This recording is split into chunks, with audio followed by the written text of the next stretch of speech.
you really want to win the series, instead of blaming picks, let's talk about what we can fix. And even if you do think picks are problematic, you can say it in a much more productive way. Yeah, I say fucking picks problem. They just fucking, I just play fucking normal game with voice chat with some random guys. Why? They just after all game they just do nothing. Oh, I do this, I do this. They just doesn't have any plan A. They just fucking just shut. They don't know what to do. They just shut down. If they don't know what to do, then we can help them in game. Wait, how I fucking save 5 men? I think saying something simple like, yo guys, I want to get side lane priority. Can you help? Can you push up? It's a very good place to get back in and winning these team fights. And it's Liquid just sort of playing like it's Challenger solo queue, saying, hey. We practice really hard before whole split, but in LCS stage, I just feel like everyone just wanna lose and go home fast.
Surprisingly, in the last 4 years, we had never done a boot camp in Korea. So they went there, and I had Loco spearhead the initiative and put together where the boot camp would be at, what teams are going to scrim, and what hotel would we stay at, what would the food situation be. Unfortunately, I wasn't able to fly to Korea.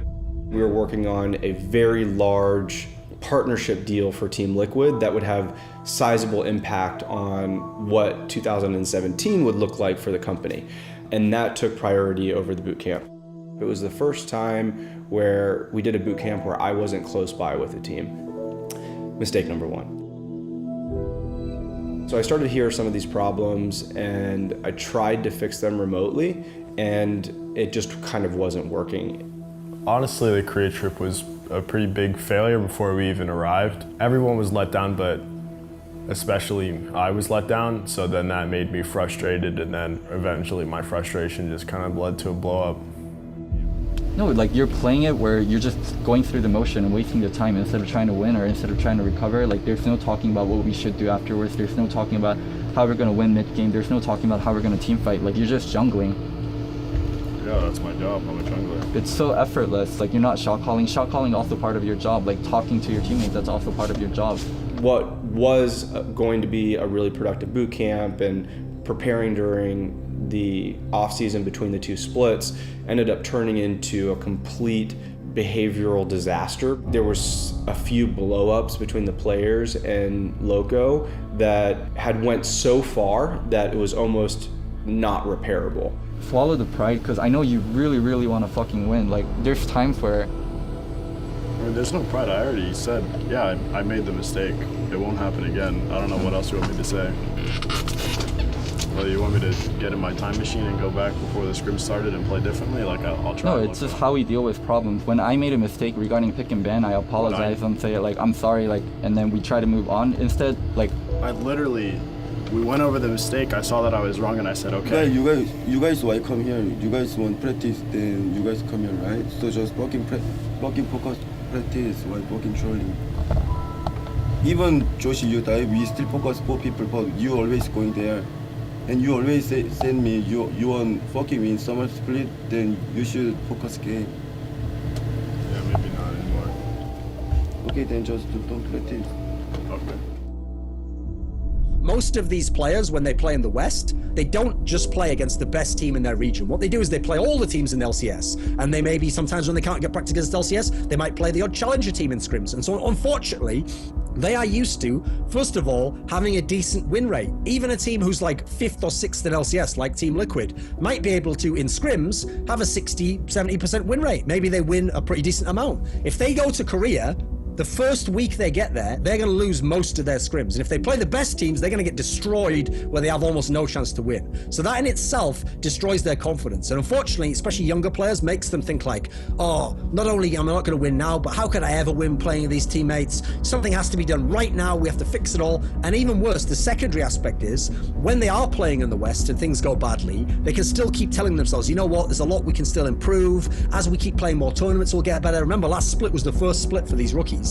Now when you go to Korea, you feel like, okay, right, no excuses. We're playing the best teams in the world. This is our best chance to get as good as we can get now. We're going to see what the ideal scenario is. Then when you lose, it feels like, well, what else can we do? I mean, there's no like, we can't go to the moon and play versus Martians to get better. Like, we just played the best players. We're in the ideal practice scenario, and we're doing even worse, and we're doing really badly, and all our problems are very apparent. That's going to come to an extreme head when you're in this scenario of a Korean boot camp. So that's why I think if you look in the past, the teams that have gone to Korean boot camps who weren't really cohesive units and didn't have a very clear coaching philosophy and didn't have the star players and the role players in the right harmony and the right balance, they're the teams that get worse from the Korean boot camp because it just adds more pressure and unfortunately rips you apart at the seams from the few elements that were holding you together. I think Josh is definitely an interesting personality to have on any team, like say Loco, Josh, or Piglet, because all 3 of those personalities are pretty similar. They want to voice their opinions, like they all just get mad at each other, and having a lot of big personalities on a team can just lead to a lot of conflict.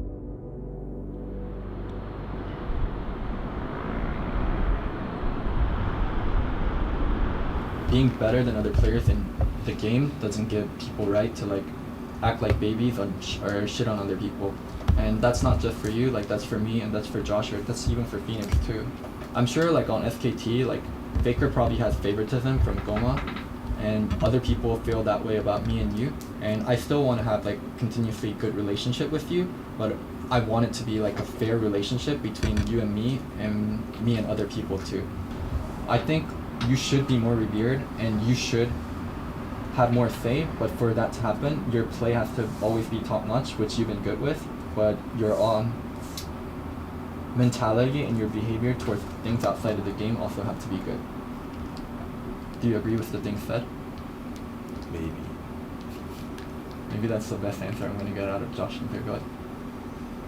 The way you treat us and the way you treat Piglet is completely different. Okay, if you feel that way, I'll try to make sure it's fair as possible. Like there are facts on the table and everyone feels the same way about it. Okay, if you feel that way, then I'll try to change it so it's not that way.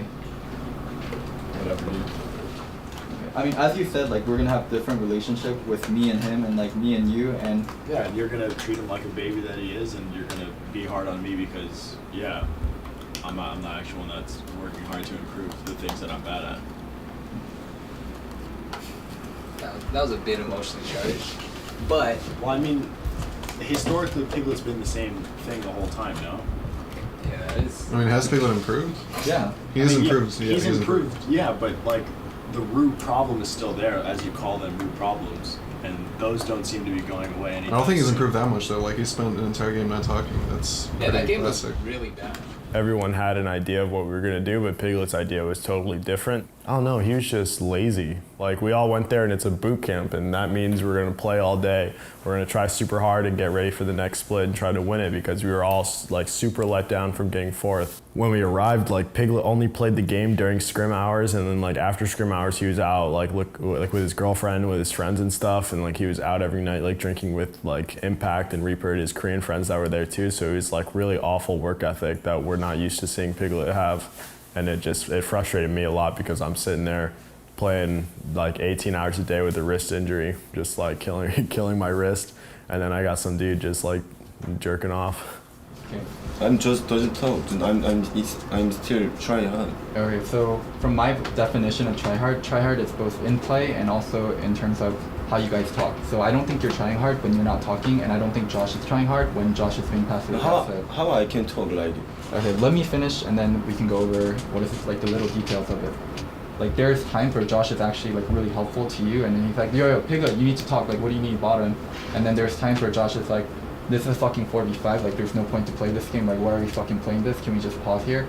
Like, so whenever Josh is like being emo, or Josh is being aggressive or passive aggressive, I can be like, yo Josh, what the fuck are you doing? Like, why are you being passive aggressive? This isn't helpful. Like, I can try to be more understanding of like why he's having those problems and help him with those problems. And same thing for him to you, and then like you to Matt. Like, when Matt is having problems, you're like, I can't fucking play. Like, my support like doesn't know what to do in lane. Like, instead you can like, we can tell Matt how to play it better, and then we can be like supportive of them. I'm still playing and I'm still trying my best and still communicating as well, but yeah, I can't lie, but this feels like a fucking waste of my time. And it's a waste of everyone's time. If we're not going to try super hard as five, if only some of us are trying. What do you need Piglet to say? I mean, words. Like, he doesn't say a word all game. He said like, I think like a total of like 5 words, maybe an incomplete sentence that whole game. I think like Phoenix, Sam, and Matt overall weren't that problematic. And with Piglet, I spent a lot of one-on-one time, and we talked about why he shouldn't do certain stuff and how he should behave in certain ways. But he had his expectations set, and there was no way of really going about it. Piglet is pretty lonely in America.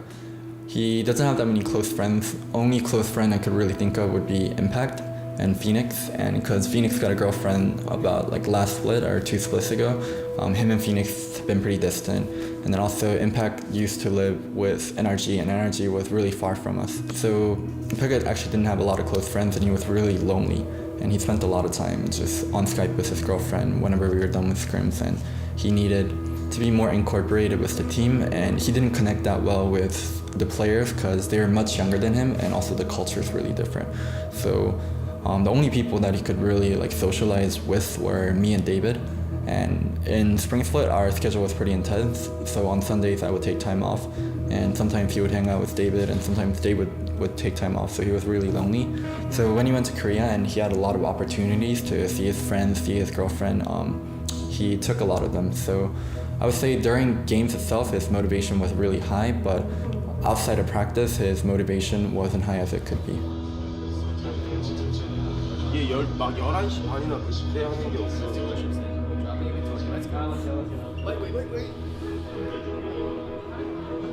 저랑 피닉스랑 샘이랑 맷이랑은 솔직히 전혀 문제가 없었는데 그냥 정글러랑 문제가 너무 많았어요. 그냥 계속 너무 싸우고 멘탈도 계속 깨져서 연습도 잘 안 되고 그래서 계속 그냥 스크림을 하다가 그냥 팀이 좀 너무 안 돼가지고 다른 정글러도 끼면서 게임도 하고 근데 다른 정글러를 끼면서 게임을 하니까 더 그냥 성적이 더 잘 나왔었어요. 그래서 그냥 이 편하다라고 생각했었어요.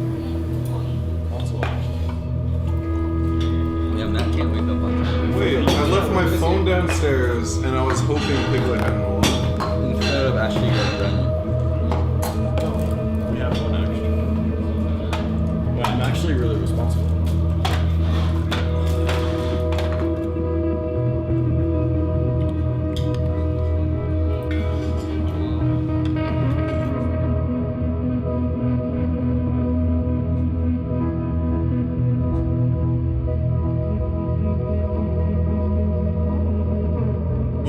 팀이고 팀메이트고 그러면은 당연히 이제 그 아이랑 제일 친해져야 되는 건 당연한 거고, 왜냐하면 팀 성적이 잘 나와야 되니까.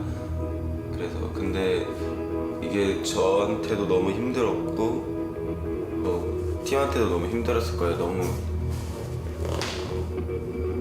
말도 들으려고도 안 하고 고치려고도 노력도 안 해가지고 좀 가까이 하기가 너무 힘든 애였던 것 같아요.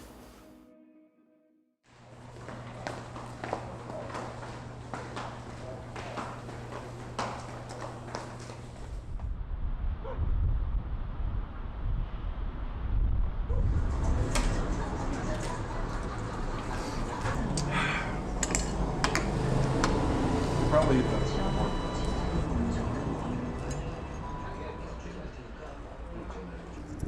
Start off about Korea. I definitely loved Korea. Just being in Korea, all of the solo queue I played, all of the food I ate, all of the things that I did in Korea was just amazing. But then there was a lot of like flares sparking. I think there was a lot of friction getting built up because of the sort of arguments that were happening. And I think the way that, as a team, that we handled it was not good because it ended up causing a bunch of really just a lot of unnecessary conflicts that really just built up over the entire boot camp. I don't know, I've never really been the one to try to really relate with those kinds of personalities. They seem really out of my comfort zone. So when I like confront like Loco or like Dardoch or maybe even Piglet, those kinds of personalities are not really what I was used to. So dealing with it, kind of just avoided confrontation. Just trying to kind of just hoping everything would just ride along smoothly. And that caused me to have a lot of regrets. I'm saying from my perspective. I mean, you can ask other people's opinions if you don't want to. People should just be more open about calling each other out and like deal with the bullshit. Like, I mean, I got to deal with myself first. Like, after I deal with myself, then sure, I can call other people out. I mean, what about you guys? Like, I think it's just the coach's responsibility because I can't. No, it's not just the coach. Well, no, because I can't call out Dardoch's bullshit or Piglet's bullshit if I have my own bullshit. I have to, like, everybody has to fix themselves before they fix someone else's. But you're the coach. I mean, I guess at some point, like, if you have to. People don't help each. If we wait for everyone to be perfect and only perfect people can help other people, then, like, that creates this system where if you're better at the game, you can just shit on people that are worse than you at the game, and then people that are worse than you at the game just get treated like garbage. For me, I think confidence-wise, I kind of just go up and down. Like, it's a really roller coaster effect. Sometimes I'm really confident. Like, I don't care what anybody says. I just think I'm like the best player ever. But other times I feel like I'm just a worthless player and I have nothing to contribute. And that like sort of emotional roller coaster is like really bad when you're in an environment where you're expected to be consistent, like everything's supposed to be constant. We should be practicing on teamwork. That happens one of the 20 games. Because we have internal problems. I agree. Why did I like respect And we need to find success to improve our internal problems, but that comes from improving our gameplay, which comes from the 1 in 20 games that we actually study review and get better as a team. I think it comes from people being like, my feelings don't matter as much as the team success, so I'll shut up. Yeah, but nobody's like that because we're not normal people. We're all people with not exactly normal mental states, and like we're all different people with very. So you think people are incapable, or people? It's not incapable. It's just harder. Yeah, like it's definitely a choice, but it's not an easy choice. You take less biggie damage because you get third rock. I mean, if it was easy, then every team would have good teamwork. No, it's the teams that decide my teamwork and my team's success is more important than my personal feelings. Or every team would have good teamwork. Yeah, but there's also things that makes it unnecessarily harder that can be easily fixed. I think every team has that. It's up to individuals to make their own choice. Matt always struggled with being a player and putting a lot of work into being a player. And Matt was someone that succeeded in a lot of ways, not by his own talent when he was playing with Piglet, because Piglet was just extremely good. And Matt's performance suddenly dipped. And a lot of the confidence and the ego he got to build with that suddenly was unmet, and he was, I guess, like he had like a reality shock, and he was questioning a lot of the plays that he did, a lot of the directions that was taken with the team, because I believe like you should have the best fundamentals, the best basic, and you should constantly put work into that. Regarding what Pika needs to say to you, like if I say be specific and then you say friendly environment, it's really hard to help too. Like I can't just tell Pika be friendly, but if you tell me specifically, yo Piglet, I need you to say these things, this things, it helps me when you say this thing, then I can tell that directly to Piglet. And whenever he doesn't do that, I can be like, oh, you didn't do this. But if you just say be friendly, I can't be like, yo Piglet, why weren't you friendly this game? Because I don't know directly Well, I what mean, you the want. solution to that would be like, we actually have to be friends. Like, that's like a solution. It's not just like, just say friendly things. Okay, what do you want in terms of I being mean, you friends? see how like CLG is like a very like friendly environment. They're like very teamwork driven, and they got second in MSI, and like, yeah, like I've talked to you before, like how CLG's environment is ideal for people to improve, and like for Team Liquid, it's like very results driven. Like if we're not winning scrims, like it's a bad scrim, and it's like the opposite for CLG. Like if they're losing scrims, it's still a productive scrim, and I thought that was like an optimal way to run like scrims and like have practice. And I think the key to that would be a friendly environment, being friends with all your teammates, and yeah, that's something that I've asked before. Like you should probably work on. Okay, how do you want to work on it? I mean, to be honest, I don't have the answer, but a good start would be to, try and be friends, I guess. Okay, so whenever I suggest things like, let's go do this, or let's go do this, or let's go do this, or in the past where I brought up, people being friends with each other, you say stuff like, I don't think I can ever be friends with this person, I don't think I can ever be friends with this person, this personality is too different, I don't think I can do things with this person. Yeah, it's hard for me to see that, but I mean, that's like what it takes to be a good team, I think. So I like try to facilitate that and then try to get that going, but various people complain about I can't be friends with this person and they won't put the first foot forward, then it's hard to facilitate that at all, and I think you're part of that. I mean, I'm asking you to fix a problem I don't know how to fix, and I guess it's hard for you to fix it yourself, so I don't know. You're right, and exactly right there. He's saying something to reply to like what you just said, and you just look at him bare in the face, close your eyes and roll your eyes. Like that is so disrespectful, and yeah, like how do you think that makes like just straight up, you don't take into like players' feelings at all with anything you do as a coach. Like me and Piglet, for example, we can take the harsh criticism that you give because we have thick skin, but like all of us aren't gonna have thick skin, and the way that you like treat Matt and Sam is like, that's fucking bullshit, dude. But you didn't respect you treat Sam just as even worse than me, and then you say it's fine because of the relationship, and then Matt and Sam both separately on occasions told me, I want you to be straight up with me and then just give the criticism and the comments. And then so I do exactly what's asked, and then you say how I treat Matt and Sam is disgusting, but you treat Sam worse. How is rolling your eyes in his face while he's trying to make his point, giving direct criticism? What does he get from you rolling your eyes? Also, you can still give the point straight up without by respecting their feelings while you're doing it. Like you can be friendly. That's like the whole point of this. Like I want to be friendly, but if you make the same mistakes over and over again, like don't complain about things, don't do this, and then we consistently do it, like it's hard for me to like care about you guys. Like in your mind, you contradict yourself all the time. Like just now you're using, when you bring up a fault on yourself, you bring up someone else's fault, which in this case was mine, instead of admitting your own fault and then trying to fix it. It's hard for me. No, let me finish. And okay, also, finish. You also just made excuses for yourself on top of it, which you tell Matt and others not to do all the time. Okay, my bad. Perfect. And then you're being sarcastic instead of trying to solve problems. No, I literally have been trying to problem solve this whole time with a positive attitude towards this whole situation. Okay. And I said perfect because you answered correctly and you moved on productively. Cool. Thank you, Loco. Alright, so anyways, regarding problems, if you're not going to be specific about things, and if you don't do the things I ask, it's like really hard for me to help you. Okay, I guess I just didn't know your perspective of it. Okay. Oh, I've noticed Matt getting down on himself a ton of times. There's just a lot of things where Matt's sort of in the same position as me, where if he sort of fails now or falters in his career, then he's got nothing to look back to, because I don't know if he dropped out of high school, but I did. So I definitely understand the feeling he has where he feels like, I've talked to Matt separately, and I know he's said this in front of everybody before, where he knows he's underperforming and he feels like he's not an LCS level player. but he's got nothing else to do. So he's got no choice then to feel like he's bringing his team down, but show up every day because he's got no other options. You know what I mean? So yeah, I understand where Matt's coming from, and I wouldn't wish that kind of feeling on any player ever in League.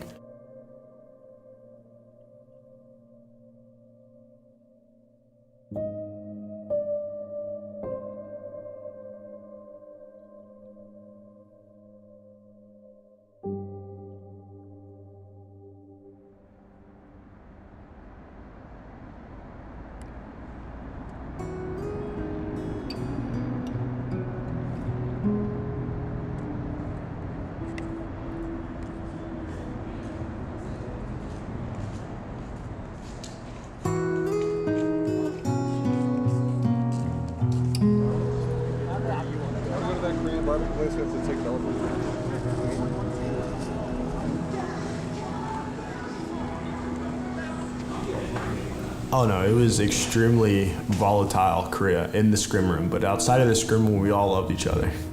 It was awesome, like going out, and I mean, I've always loved Piglet like a brother, and I've always had a ton of respect for him as a player, but I mean, nobody's ever themselves when they're frustrated or upset, you know what I mean? Like, there's a lot of things people say that they regret when they say I'm angry or whatever it may be, and I'm the same way. Like, there's a lot of things I've said during scrims where I'm just like, yeah, there's no way I'm wrong on this, where it's just my ego talking, and it's like, yeah, obviously I'm wrong. Like, I come back to it, like, it was a cycle where it would be like our egos would go at it in the AM, and then we'd be like, all right, let's go out for dinner, and then we'd go out for dinner and like, oh, my bad today, dude, like, sorry. But I mean, we were still ego heads the day after, nothing changed. Over the course of this 36-minute game, I didn't talk for 20 seconds straight. Damn, I really checked out, dude. And then now you're being, what is it? This is what you do when you're checked out, and when I call you out. Ooh, I'm checked out of real life too. Fuck, you got me, dude. I mean, yeah. That's insane. You're being sarcastic. That's exactly what you do. Yeah, because it's fucking dumb, dude. Like, what the fuck? It's what you do when you disagree. You become sarcastic because you have nothing logical to say about it. I mean, I checked out for 20 minutes during 20 seconds during this 36-minute game. I wouldn't account that to checking out during the whole game, like you said. Like, you talk about me speaking in absolutes, you spoken in absolute in this example. You checked out this game, so I checked out all 36 minutes of this game. I don't think that's accurate at all, Loco. You want I made a mistake. Because you can't be called out on a mistake without fighting back about it. Yeah, because I didn't check out this game. I tried fucking hard, and I got. Piglet, ask Matt, ask the rest of the team. I mean, Zig thinks I didn't check out. Okay, Piglet and Matt did. Okay, well that's 2-3. I still think that's not very good odds for you. I don't think that. 3-2, and also with coaching staff, you just argued. Coaching staff as in yourself. Yeah, coaching staff as in myself, as in the person you said you would just listen to. Yeah, but I'm not listening to bullshit. Because you don't agree with it, it's bullshit. Yeah, because I didn't check out this game. Like, no one's gonna know who checked out more than myself, dude. Bullshit. Matt thinks it's bullshit. Me telling you can't joke around. Like, you think it's bullshit when I tell you shouldn't. Different, dude. Like, if anyone checked out that game, it was 100% Samson, and you haven't said a fucking word to him. What do you mean I haven't said a fucking word to him? Like, you're using absolutes again, where you become hella emotional and you use absolutes. The first thing I called out was Sam and you guys checking out a game. I called both of you guys out. What do you mean I haven't said a word to Sam? On me only. Like, what? Because Sam just agrees, and Sam's like, okay, yeah, I was checked out, so there's nothing more to go over, but you disagree about you checking out. That's why I harp on you. Okay, I agree, Loco. I'm agreeing with Loco. I disagree with Loco 100%. I think it's absolute bullshit. Everything coming out of his mouth came from the ass first. You can't take criticism at all. I take criticism just fine when it's actual criticism. Like, because you don't get to be the one that decides the actual criticism. When I'm actually wrong and in the wrong and I make mistakes, I admit it 100%, dude. This is the direct cause of soul rate of improvement. Like, I thought we already talked over this. You just listen to the coach. Yeah, but if that game happens in LCS, I'm going to talk the same amount, 100%, because that was my role in the team. Like, my role wasn't to be a shot caller that game, it was to be an aide. And whether you agree or disagree, like, that's up to you, but I know what my champion does and what my role in the team was that game. Sorry. I mean, the big problem I see with this is, like, as I've kind of outlined, to me, unfortunately, if you're the owner and you're having problems with a player's attitude, what's unfortunate about this specific instance of Dardoch is he is literally the most valuable player in the Team Liquid organization for League of Legends, because he's a star player. He's at a position where there are very few star players in LCS, And even worse, he's a native North American player, and therefore he doesn't need a visa situation, and also he doesn't need import slot. So as a result, he is literally the most valuable player in your League of Legends team within your organization. So the big issue for me is, not only do you have to kind of make decisions that take you down a path where the end result is he's always in the team, and something changes, but he's always in the team, whether that be a different coach or working with him in a different way, he's always in the big problem to me is you can never have leverage over that player for the reasons I've outlined, because ultimately that will make them incredibly valuable to other teams. So one of the big problems with working with Dardoch is deep down, Dardoch must have known for the entire split, if things don't go my way, if I don't like the way this coach deals with me, if I don't like the way our team does and we don't succeed, at the end of it all, I have the ultimate option, which is stop trying to fix all this, just leave, go to another team. To me, the big problem is that had to have been in the back of Dardoch's mind the whole time. And that's why, unfortunately, the decisions that were made, I feel like it's not that they were all wrong, it's just that they led to a place where eventually he could leave or would have to be removed. Our secondary team was expected to be competitive, expected to try to make LCS, expected to try to win Challenger, while at the same time, every single move seemingly for Spring Split was to help the main team thrive. My name is David Lim, and I was the head coach of Team Liquid Academy while helping out with the Team Liquid LCS team whenever I could. Dardoch and Matt, two of the primary players supporting jungle, were taken from them, and then we didn't have many options because Dom wanted to retire. It really deterred from Team Liquid Academy's spring progress. Taking over for I Will Dominate is Dardoch in the jungle. Dardoch started to develop a reputation because he deserved one. He was playing really well, and because of that, he put more expectation on himself. With that expectation comes, eventually, if your teammates are failing you, burden. It became hard for him to see through those mistakes. But in spring, especially after the CLG loss. We had this game. First. Oh, it's 2 TP! It's 2 of them, a double TP! He only thought it was 1. He had to have only thought it was 1. Yeah, I'm disappointed that we're stuck to either get 3rd or 4th, but yeah, better than our expectations at the beginning of the split, I suppose. When you're not competing for a championship and you're competing for 3rd, 4th, it's a completely different dynamic. Who would you actually rather face between TSM and Immortals? I don't have a preference of TSM Immortals. We're going to smash whoever we get against. We're not going to slow down for practice just because it's like a less valuable match or anything. We're just going to meet whoever we play against, beat them, and then move on to next split. I can tell he really wanted to win, but he wanted to win without hassle, and it showed.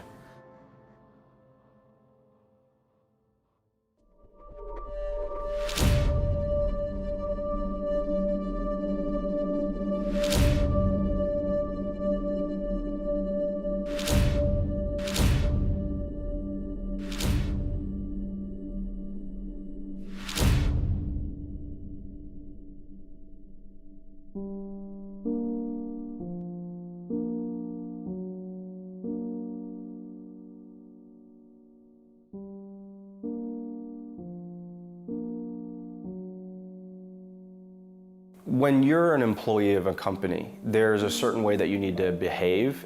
And you know, Josh he's young, right? And he's still learning. You can't harass somebody and then have no consequences associated with it. So at the time, we decided, all right, well, let's document every single thing that he has done.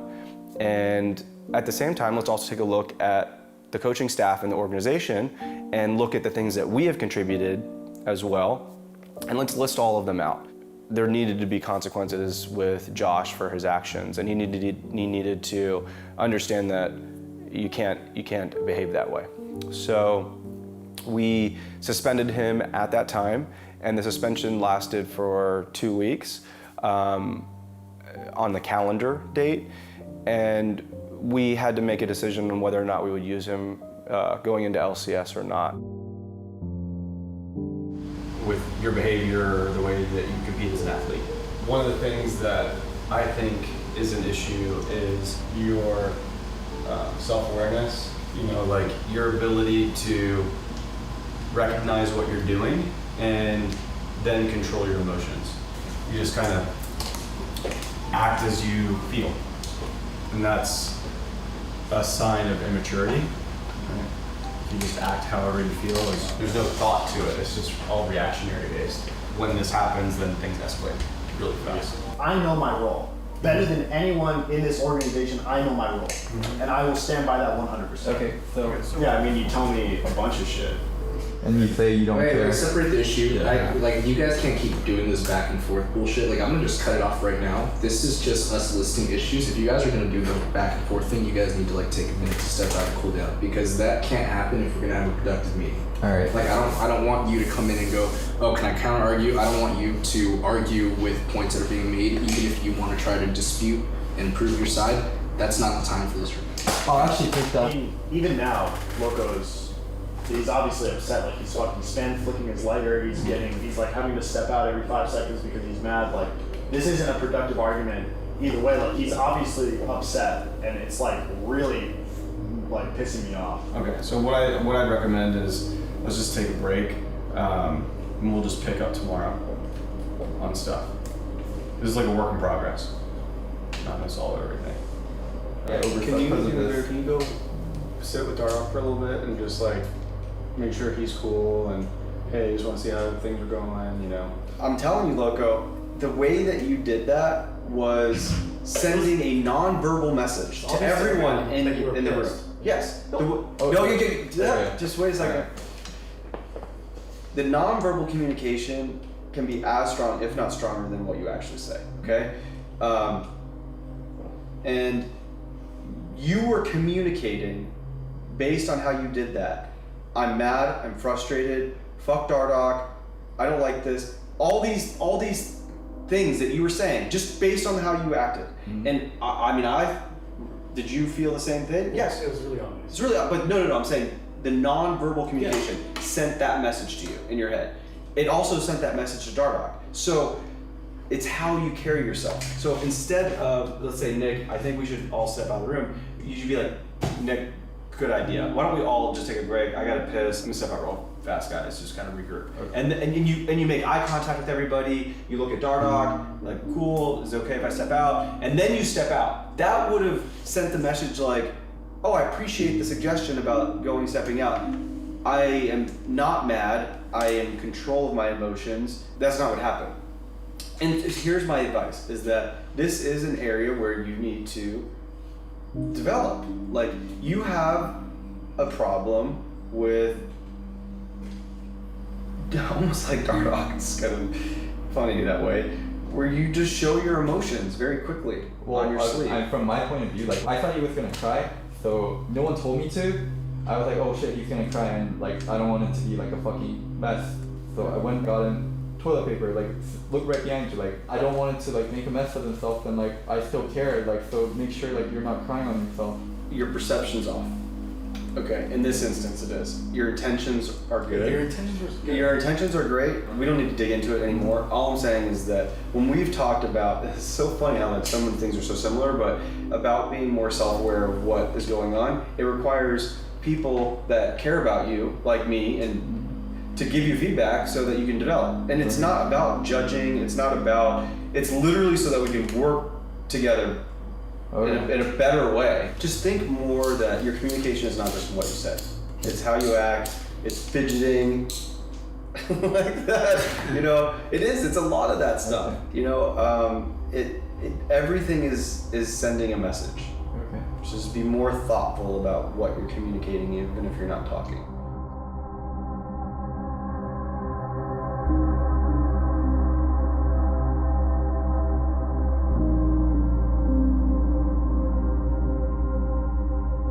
And so the decision was, you know what? Moon is hungry.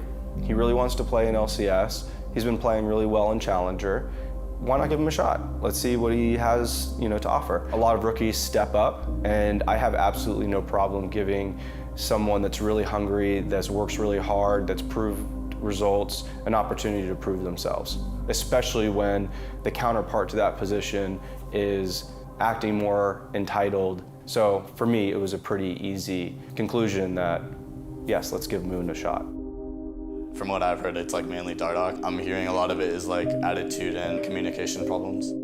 It's never perfect. Like, every team has its problems. I'm Galen Moon Holgate, and I'm the jungler for Team Liquid.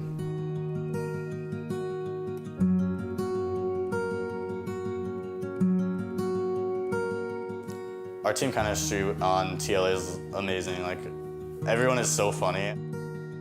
We're just like all really close, and it just feels like I fit in perfectly here. I just expect TLA to make LCS. That's what everyone's in it for. If it's any less than that, then it's a disappointment. Since I won't have that much time with the new roster and playing with the main team, for the first 3 weeks of LCS, it'll mainly just be us gelling, me like figuring out the play style, figuring out how to communicate with everybody. But I definitely expect us to be a really strong team going into the split.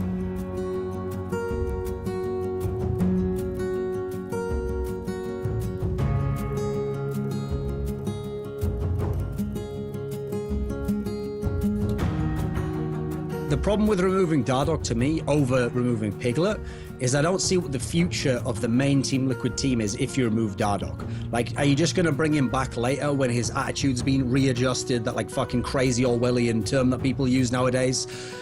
In that scenario, I don't see it happening. Like, I don't see why he would then come back later from another team and suddenly be great and you're going to insert him again. So you are essentially giving up him being on that team. Like, okay, what's the best case scenario? He goes to the Challenger team, wins Challenger, and then you have to sell the team, and therefore he's not on your organization anymore. Or you just bring him back into the main team and you just avoided the problem of resolving him and Piglet for a split. So in that scenario, I think Team Liquid as a team would actually be worse if you removed Dardoch entirely and just had Moon play for the whole split. I don't think it would have been as good. What's funny about this whole scenario is, I really wonder if after all of this, both of these players, and Locodoku as well, really can't look at it and in hindsight realize, oh, actually, we kind of really need that Dardoch guy as the jungler. Probably is a better investment of our time and effort than trying to find someone else who can play that role. To me, it's like rather than try and fix one problem, you try to fix multiple problems at once and in different directions. It's not really a way to look at it, and like there's no real reason on paper as to why that would work to me. 5, 4, 3, 2, 1. We have a two-time defending champion, 3 new teams, a new best-of-3 format, and an all-new battle theater. The fight for worlds is on, and the North American LCS Summer Split starts right now. On stage, the biggest tools you guys have is each other, and the communication needs to be fucking strong, okay? We're a new team in a sense because we have a new jungler, and jungle is a huge fucking part of how we play the game, and so the information flow has to be there, okay? I want everyone to fucking talk. I know we play really well in LCS, and I know we're in a fucking rocket. Is none other than Sam, Kobe, Hartman, Hensler. How you doing, dude? Great. How are you? I'm doing pretty fantastic. Back in the big stage. Yeah, we're in the big stage today for this next one, but we're continuing our day of action with newcomers Team Envy taking on Team Liquid. Now, Liquid is coming into this summer split after a top 4 finish, but we know these guys expected more, and they'll be coming into this summer ready to play. Piglet and Phoenix, they had a great split last split. They were top performers. And Liquid, they're going to be looking to have those 2 veterans bring the consistency from last split. But something that won't be consistent is going to be the jungler. You know, there's a big question surrounding Liquid, how they are going to adapt losing Dardoch. That guy was such a big part of their resurgence last split. Him and Matt together were a shot-calling combo, but he's not with the squad now. Stepping in as Liquid jungler is going to be Moon, who actually struggled to find success last split on Energy, but this team seems confident that Moon has improved. Yeah, he does have at least 2 games to impress, so we'll see if he will be able to show us that. He's going to get onto this inhibitor. Lurlo has the convergence dropped. Moon pulls the trigger. He gets into the back. Seraph in the front. It's Piglet trying to shred through. Moon goes low. He's finally going to drop the procs, and 5v4 are facing loss. If they turn this around, they can't do it. And it's Envy who drops the Nexus and takes game number 1. And they found Piglet. He's dead too. They might just try to end the game right here. Moon gets caught and drops the rest, but Envy are not satisfied with just the inhib. They want the Nexus. And they do claim their 2nd series victory here. Undefeated. We're a really, really fucking good team last split because we put in so much effort and we worked together as a unit. Like that's what made us good. So today what I want to see is I want to see everyone just doing their fucking job. We gave each other individual roles so we can rely on people to do their job and work together as a unit, and that's what I want to see. And I want to see people doing their job, and if someone's not doing their job, I don't want to hear blame. I want to hear people saying, yo, it's fine, you can still do this, and I want us to work as a team. So we've won, Matt's playing TSN. Definitely looks like communication is breaking down a little bit, missing that leader in the jungle, and Liquid seems uncoordinated currently. But they're not in the right place. Piglet, he commented before the split that he would never beat a Korean team with foreign teammates, and that's a bad mentality to have. The bubble is low. He's going to either choose to heal or bubble on this. Biofrost is low. The kill from Piglet goes over to double it for first blood. And Biofrost flashes in this instant, thinking he could save himself. But down, teleports down. Wait, Moon's walking up. Walking up. Why would Moon walk up? He doesn't think Bjergsen has the damage at that point. With the back line right now, Phoenix looks like he gets taken down, scrambled up once again. Lorlo tries to stay on the front line to mitigate some of that damage with his ultimate, but it's not going to be enough. TSM will look to take game 1 of the series over Team Liquid.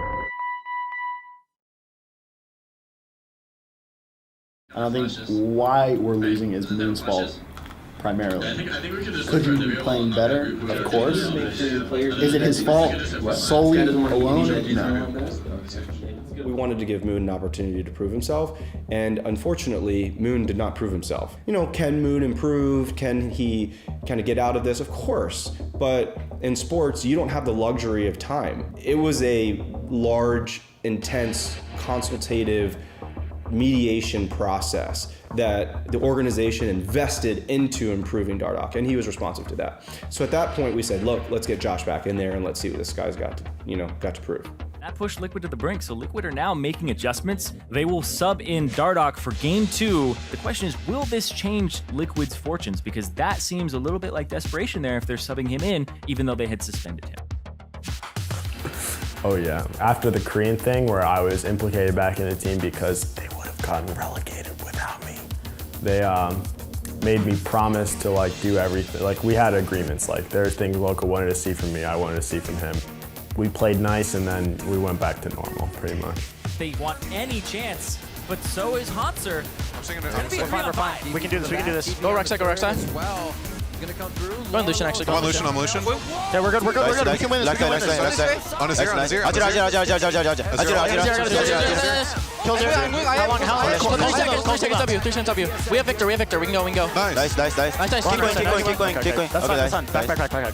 You guys gotta calm the fuck down. Yeah, that was a lot. You guys gotta calm the fuck down in comms, okay? Stop fucking screaming and just handle the game slowly, okay? The communication is really good, but don't be frantic about it, okay?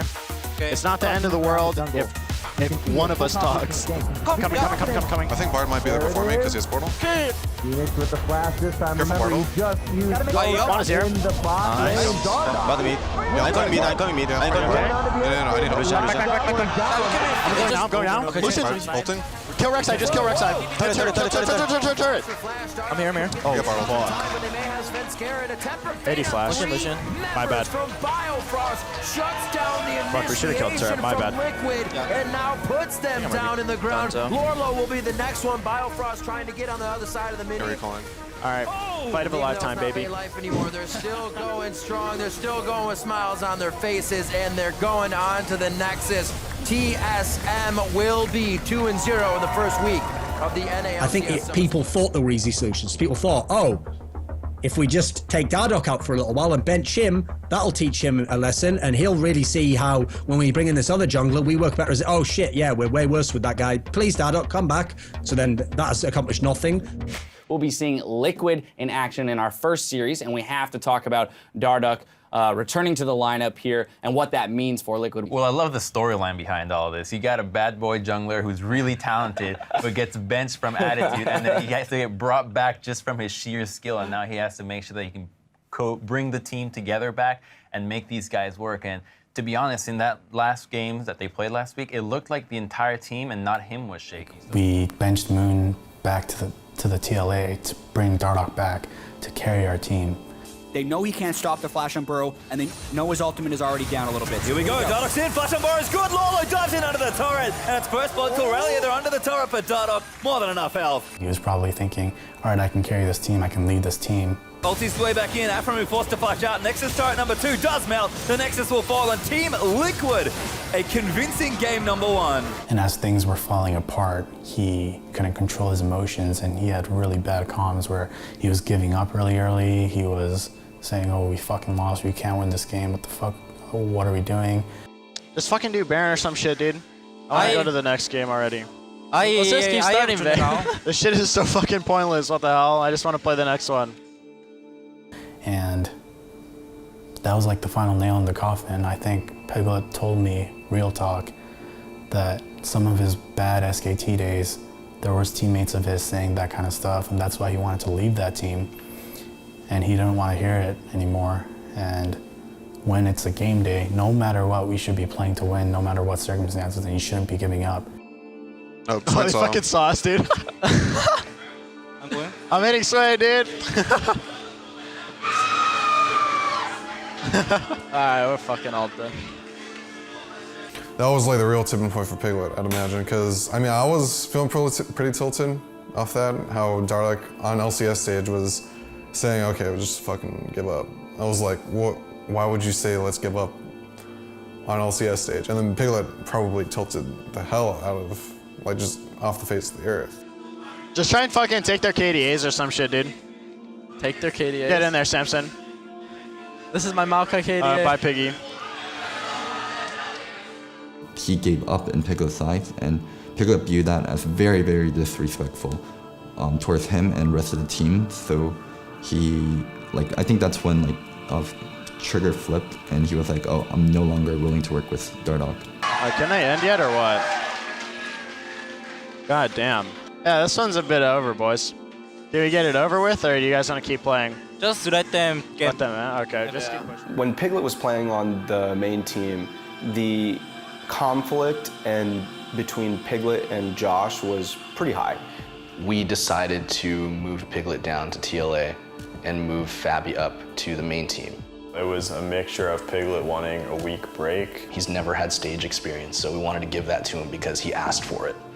We had a pretty easy week, so we were just like, all right, just throw Fabi in. He had been working really hard, honestly, on TLA, and we thought he deserved the chance. And situationally, with Piglet feeling a little burnt out, we wanted to give him kind of like a mental break. Dardoch and Piglet really didn't get along too well. I don't know who we heard that from. Piglet, we had issues on the team like always, and Piglet wanted a break, so we gave him a week to play on TLA. They didn't agree on whether or not the game should be played around like top or bottom. Dardoch thought it was like a top-centric meta at the time, and Piglet thought it was a bot-centric meta. And then they couldn't ever like reach an agreement. Josh would do something that would anger Piglet, and then Piglet would do something that would anger Josh. And it got to the point where we would try to work on the issue, we would try to resolve it, talk through it, have them express themselves, you know, and it just wasn't working. They just kept butting heads over and over and over and over. TLA did have much more of a team cohesiveness, and I think Piglet saw that from the outside and said, well, I want to check that out. And Fabi wanting stage experience kind of worked out in that sense. 그거는 전혀 아니고 그냥 제가 너무 쉬고 싶어서 좀 너무 힘들어가지고 좀 그냥 쉬고 싶어서 그렇게 했던 거고 그리고 좀 제가 없을 때 좀 느끼는 게 좀 있었으면 좋겠다라고 생각을 했었어요. 왜냐하면 그래도 느끼는 게 있으면은 잘해줄 수 있으니까 저랑 다시. 근데 그 느끼는 게 없으면은 좀 힘들겠다라고 생각은 했어요.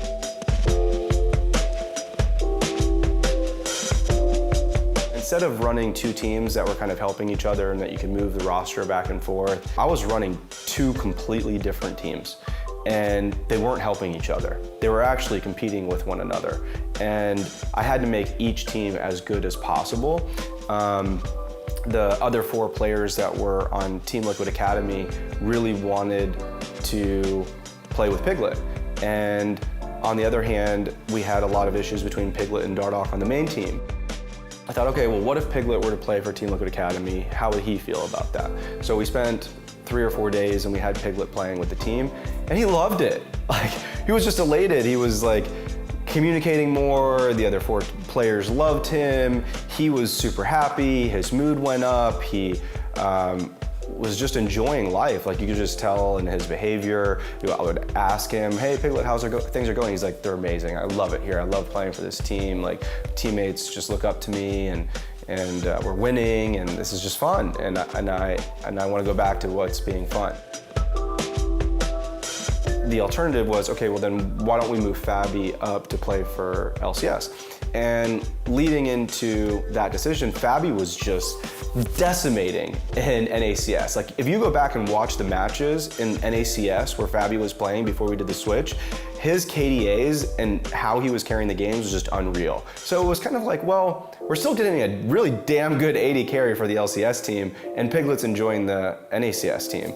So it was a logical choice. We were able to combat the conflict between Dardoch and Piglet. Piglet was happy, the main team was happy because Fabi was playing really well and his trajectory was way up. So at the time, it seemed like, yeah, that's the logical solution, let's go with that.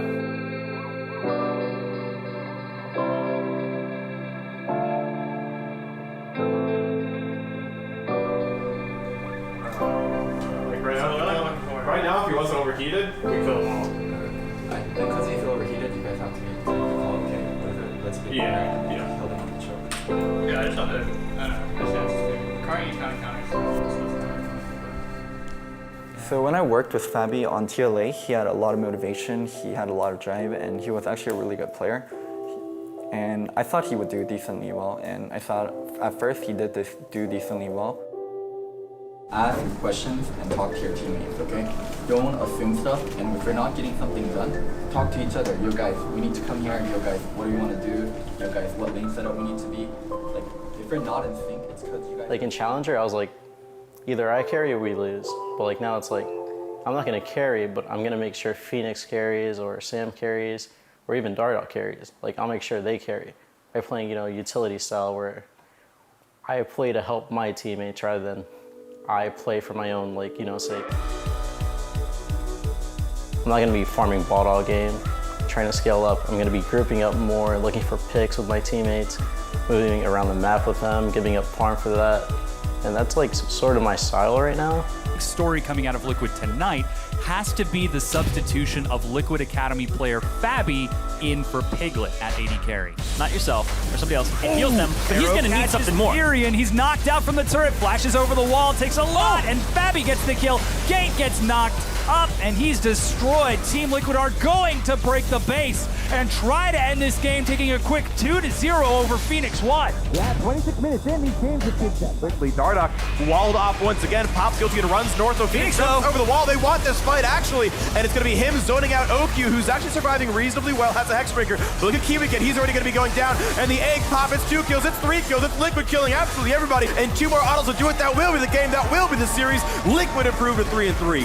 Yeah, before Apex can respond. Morlo tanking in the front. Phoenix hops in, but the Nexus is already dead. And Team Liquid 2-0 Apex.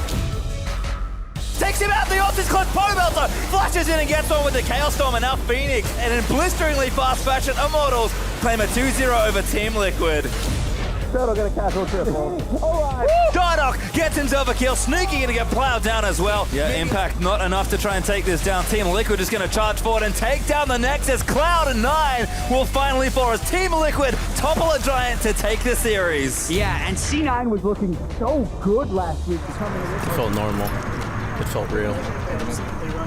Lola wants it. Sending United used to try and save him, but Lola is still there with the damage. Might just get it in the midst of it all, and Dardoch actually cleans up the back end now. Sarah. I'm not nervous at all.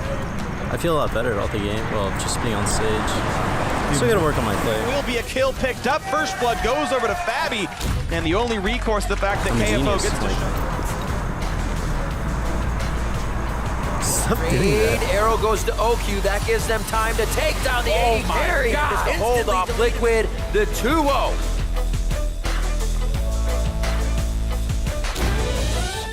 But then like the transition into LCS, like I started seeing where my weaknesses lie. I didn't have any game knowledge. I'm learning more and more every week though. I'm making my own calls, communicating with my team. Like I've only been like in the LCS for 5 weeks, so there's still so much improvement to be done. But it's definitely looking better right now rather than worse.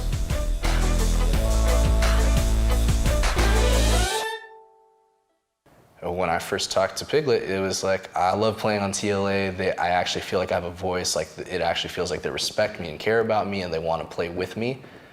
And he started getting kind of like, I'm not really feeling this as much anymore. And so when I had my one-on-one with Piglet, it addressed that. You know, the gist of it was, Piglet, like, you're having a lot of issues with like communication. There must have been something that happened between weeks 4 and week 7, obviously, that made him just go from, I love this team, to, I just want to retire. I mean, you know you're really good. I'm good. I know, so why not be a good player and a good leader? Right? No, I'm not leader. I think you're a leader. I think you have what it takes. You're older than everyone on the team. Do you know that? I'm just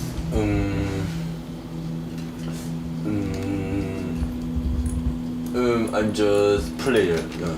So I just addressed it as humanly as possible, and I just like this team like constantly makes sacrifices for you. If you're going to play on TLA, you have to understand, I don't think they're necessarily doing anything wrong with like the identity of like incorporating you into the team. You know, they didn't necessarily choose you to play with them because they had Fabi. You came into TLA and we made that accommodation for you, and we talked to the TLA members of that, and they decided to make their sacrifice knowing who you were as a player, but also just knowing who you were as a person. They wanted to play with you, and they wanted to give you the environment that they thought you deserved. And I know you're a good ass player, right? Like one of the best, if not the best AD carry in the world, right? Can you be the best teammate in the world? I think you can, but you have to make the sacrifice needed for that. Shit. Yeah, so I mean a lot of it's attitude, right? Right? Do you think a lot of it comes down to attitude? Yeah. Okay. If they bad, I don't care. Like if they attitude good, I don't care. Even they like fucking bad team. Even if they like just like challenge the team, and if they like just like shitty team, I don't care if they attitude good. But if attitude good, if attitude bad, like I care so much. Like my feeling so bad, cause like just I'm only care attitude. So yeah, I don't. Right. I'm like roster, right? Mm-hmm. After that, and then they just like change something, so I can't like fucking fix them. Okay. You need to be able to talk, right? If you're upset, you still need to be able to communicate those things. Otherwise, he doesn't know what to do. Like if I'm upset, like if I talk more, Mm-hmm. like I'm just more, I get more angry, and more get upset, and that's just boom. No, no excuses. No excuses. No, I just want you to promise me. hard. Can you be strong? No, it's gonna be hard. It's so hard. So I try, but I like not 100%. Okay, I want you to sit up and look at me. Okay. Uh-huh. Okay. No, I want you. No whining. Don't say. Uh-huh. Stop it. Okay. Sit up. Sit up. Why don't you sit up and look at me? You're such a monkey. A monkey? Racist? Sit up. Sit up and talk to me. Sit up and talk. You know, you guys should, send him. You know.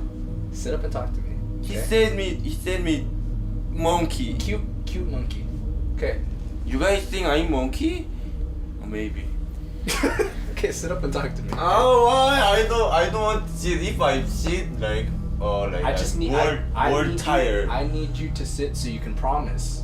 And so our conversation was kind of just a back and forth until he kind of, and I think you were there too, until he kind of realized and agreed, yeah, I should give it another chance, and I should make more sacrifices for a team that's constantly been accommodating me and sacrificing for me. You work and fix team attitude and atmosphere.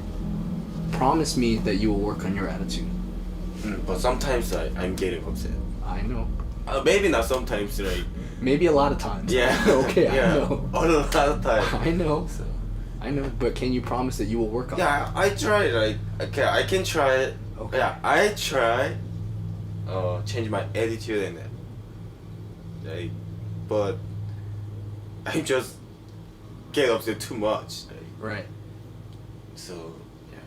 That's why we bought you so many bottles of chamisu. I should do it today.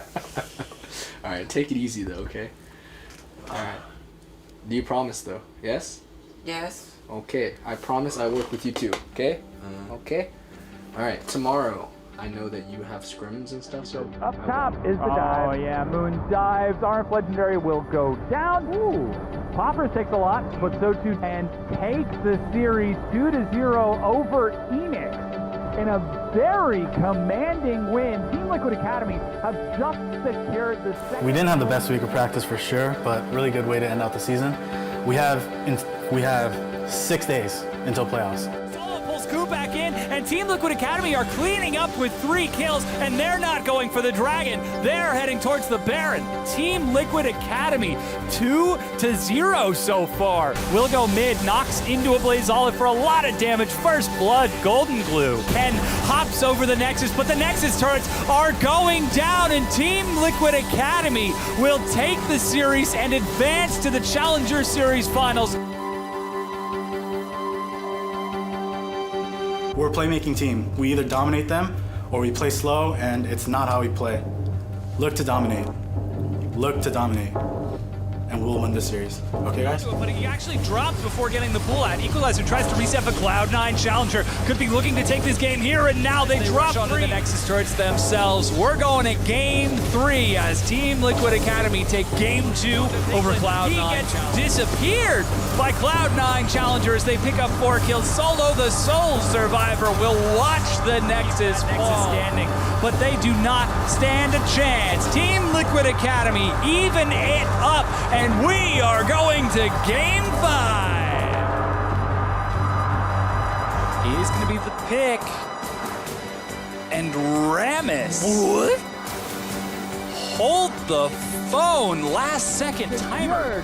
The North American Challenger Series Finals as they take the Nexus and defeat Team Liquid Academy. Team Liquid Academy is going to have to play the 10th place team as well as the 9th place team in best of 5s in order to qualify. So a much tougher road from them in that regard, but they can still do it, right? It is still in their own hands. The thing with me and Sam's relationship is I'm in a high-stress environment with my best friend, and I want to see him continue to be my best friend and also my coworker. So when Samson is severely underperforming as one of the worst top laners in North American LCS, I'm obviously going to tell him that I'm not going to go up to him and be like, hey, bud, you're doing a real great job out there. Keep it up. I'm going to be like, yeah, dude, you're shit. You gotta pick it up or you're going to get fucking benched. And that's what I told him every time he underperformed. And he's come to me several times and said, thank you for making me the player who I am today. Samson's had tons of improvements, and he said he holds me responsible for a lot of his improvement. And if I could go back and talk to him differently, I tell him he's shit to his face every time I believe he's shit, and he always fixes it. There's a matter of harsh criticism, and there's a matter of people who take harsh criticism well, and I think Samson really adapted. I think hearing it from his close friend helped him a lot. He's definitely like another brother to me. And in the past 8 months, he's changed me for better and for worse. Like, I poured my emotions into the team and to him. Like, yeah, we grinded things together. We worked on our problems together. We improved as a duo together. Sassy? I don't want to get that. Nope. Dardoch, think 0. Someone messed up 2v1, I guess. I don't know. Well, I mean, speaking of who would mess up a 2v1, Lorlo. I don't know. What is Actually, I don't know. Yeah. I think just having someone to just like rely on, just like always have someone like, yeah, let's go to 7-Eleven together. Let's go to Cheesecake. Just have like the guy that I can go with somewhere without even like be stressed out around him, because like he knows everything about me. I know everything about him. So it's always nice to have someone that you honestly don't have to talk to him because you're just having a good time with them. Who is this? Schoolboy Q, dude. His new album. Samson doesn't know who the fuck that is. I have no clue who this is. Pretty white boy rapper. He only knows Tupac. Only knows Tupac. That's my boy. That's all you gotta know. No Drake. Kanye. With the face. That Pac. I just want us to go crazy today. These guys 2v2. When have we lost to them? We can't throw our lead. You guys have actually never lost to them 2v2 opening of the game. We never lose 2v2 to anybody. Yeah. We've got 6 months of synergy, dude. 6 months of in and IRL synergy. Nobody's closer than me and Sam. I don't know if that's for better or worse. Darshan and X-Smithy, dude? No, they're probably, that doesn't even count, dude. They don't really talk to each other. That bot.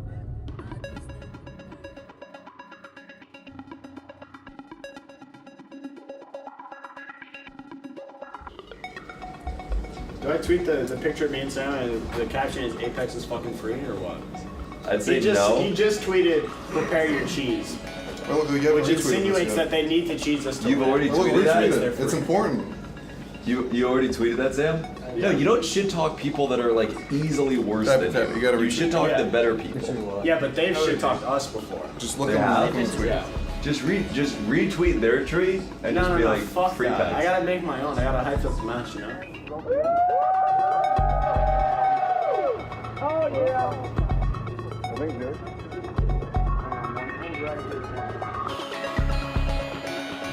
For us, I think we have a lot of things to work on still, and like we're all like still putting in a lot of work.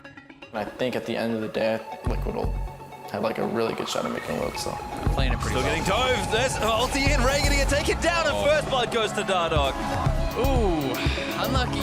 That's rough. Just out of the way, Shrimp not tanking enough, but that ulti might be enough. No, not there in time. As the rest of Team Liquid have cut Apex off right down the middle. 2 levels, that is huge here in this jungle priority, and they're trying to force fights. He does get it. They're looking for the initiation. Shrimp, big ulti finds Bevy and Mac. Huge win from Keen as well. They combo it in an Apex. They find the miracle team fight. A 4-0 win. Shrimp gonna be late, but Keen's down here as well. Apex looking to turn things around. Spear's gonna miss, but the ulti's down. Huge amount of damage. His special takes out Matt. There's one as well for Keen as he slays Dardoch, and Lolo eats a spear for another. No one's listening to my calls, and then it's a mix of just people trying to do their own thing. Trying to get Fabi, and they will get him, but there's a good ulti. Lolo now the targeting special. Knocks him up as well, but Phoenix still alive, and now Apollo finally takes him out. Keen did die, but Apex gonna clean up another team fight. What a series from Apex. No one would have expected them to take down Liquid. This was supposed to be the easy match for Liquid. They're supposed to take this series, move on and fight C9 tomorrow, but Apex has other plans and keep their playoff hopes alive. Certainly looking good as they'll take the Nexus in Game 3 and collect the upset. And there's probably a lot of things that everyone wants to say, and the same thing as always, right after we lose, if we don't have any replay, if we don't have anything, and we just go like, oh, someone should have done this, someone should have done this, it becomes useless emotional arguing. We're gonna go do fan interaction, take a short break, go back home, go through the games. We can still get really ideal situation out of this. If C9... No, we're locked in 4th, and then we actually have to play the game now. So, just stop. We just gotta... Fans in 2, okay? Let's get good. Who cares to see that at this point? We lost this game. Like 3rd or 4th, 5th, 6th, doesn't even matter. Let's just get good so we beat every team. I don't know. It's just like we either get good at playing the 5v5 game or we draft towards the fucking jungle 1v9. So I'm the only like real consistent player that we have right now. Like everyone is really inconsistent, and we're just losing games straight up because we're drafting towards 5v5 and we don't have 5 strong members. Like when I'm full fucking tank Rek'Sai dealing more damage than 2 fucking AoE carries, like that's not acceptable whatsoever. Like it's just like it's actually just sad, dude. Oh, it's so fucking embarrassing. Alright, let's go do fans and then we can talk afterwards. I'm not going to fans. I'm just chilling. Alright, I mean, we gotta do fan as a team. We can't just send 4 people out there. You can send 4 people. We've done it before. Nah, I don't think it's a good idea. I think we should know, go like fans as a I'm team. being completely serious. Like I'm not in the fans right now. We can just cancel school. Some teams, sometimes they have in Nick, your call. We'll send 4 people. Alright, let's go fans. Everyone else was too tilted, dude. They played perfect. Dardoch played perfect. Oh, there's my mom. Deserves to be here. Where's our team? I'm tilted. There's my family. She's right there. She's right there. We had the freest road to Toronto. All we did. No, I absolutely fucking we had last week. We had a 2-0 last week. We need to beat fucking Clown Apex and fucking Cloud 9. Yeah. And then we have fucking Envy and fucking semifinal, and then we just go to semifinals for free. Yeah, and we play against the team that we beat in scrims all the time, fucking Immortals. Like, what the fuck? Yeah. We legit had the freest run to finals ever. Yeah, and I mean, we can take that frustration. Even freer than last split. What the fuck? No, absolutely. But we can take that and we can just look at the next 3 weeks and say, like, do we give up now and do we just look forward to the next split, or do we try? Maybe we just ignore the fact that we're focused too hard on wanting to win, and maybe we're just not good enough to win. We never put that one out there. Are we good enough to be in this league? Do we deserve to be here? Is our skill high enough to be in this league? I don't very often like sit down and talk directly with the players. A lot of the coaching staff manage and do that most of the time. So it's a little like different for the player to be like, oh wow, the owner's coming over to me and he's gonna have a talk with me right before the game starts. So I just wanted to get an idea of where his mindset was. Kind of reassure myself that he was going into the last week and he was ready to play. You've been doing some things that haven't been great, right? You've been on LCS days in game, you've been kind of saying things that you shouldn't be saying during the game. That's not very good for like team morale. It's kind of hurting the way the players play the game, and we're not increasing our odds of winning because of that match, because of the things that you're saying in game. The coaching staff doesn't want to work with you. They feel like it's a really unprofessional, unhealthy work environment. Obviously, from a business standpoint, I'm paying all of their salaries, plus Loco's salary, plus your salary, plus like Piglet's salary that didn't want, you guys had your issue as well. I am investing a ton of money, so it's extremely costly for me to run a business where I'm investing into things and then they want to just like quit because of the environment that's being created. As a businessman, like I can't do that. I can't put all that money and resources into something that's not working. When it comes to dealing with Dardoch, I try to pick the battles the right way. I know a lot of times when it gets heated, talking to him is not going to work. I think after like counseling and summer and all the things with Jordan and Loco and my time and then hiring an assistant coach and all this stuff, it's just not working. All those things, they all did the opposite of help, actually. Like talking to Loco definitely doesn't help. I think that the team environment is not just I hate that everything is just put right onto me. Like I'm Here's the thing.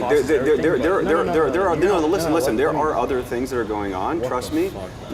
Hey, don't say that to me. Well, like at the just, very like, least. cut me off in the middle of the conversation. No. Like in the middle of my point. You kind of just have to let him mull over it and let off some steam, whether that's him like venting a little bit. If you're gonna give me a bottom lane that's playing at like a Diamond 5 level, that's absolutely unacceptable. And then you're coming to me telling me that my attitude's a problem when he's not even putting forth an I think the degree of effort, yes, maybe that's the something that degree we of look effort. at. And how am I supposed to meet that with, it's okay guys, we can still win. It's okay guys, they all underperformed. Fabi had a very small time where he was performing really well, and then he got complacent and lazy, and now look where he's at. He's getting smashed by Apollo and Xpecial.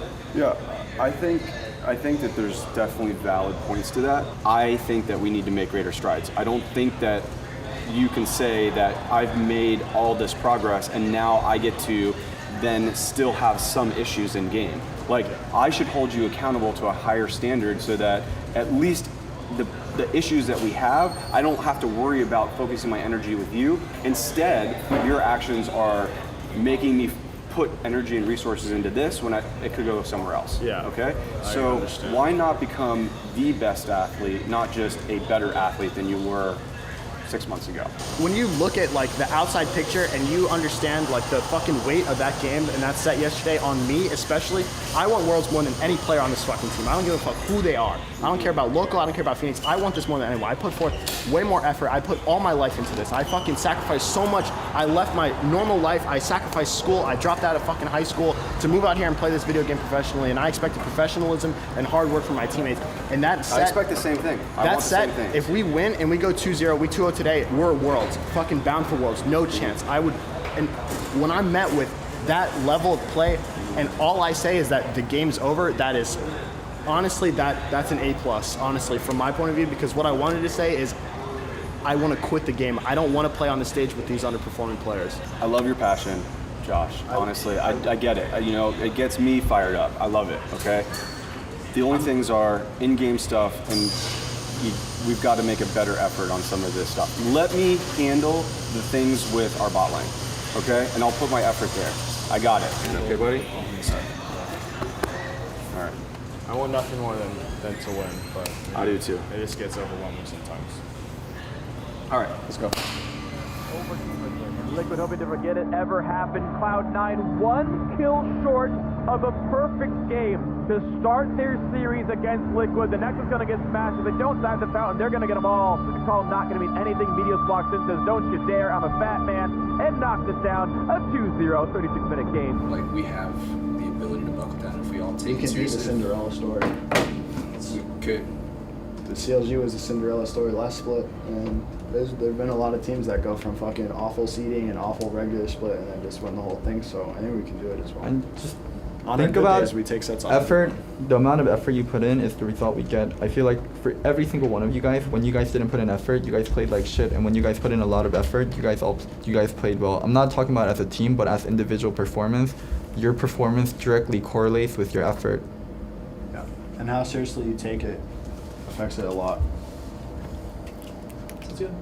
I mean, what's left on stage is how much effort you guys put in. Like, if you're proud of your performance, if you're happy with how much effort you put in, then you're going to get the kind of performance that you deserve. And if you're disappointed on stage and if you have regrets, that means it has to do something with the effort you put in that week.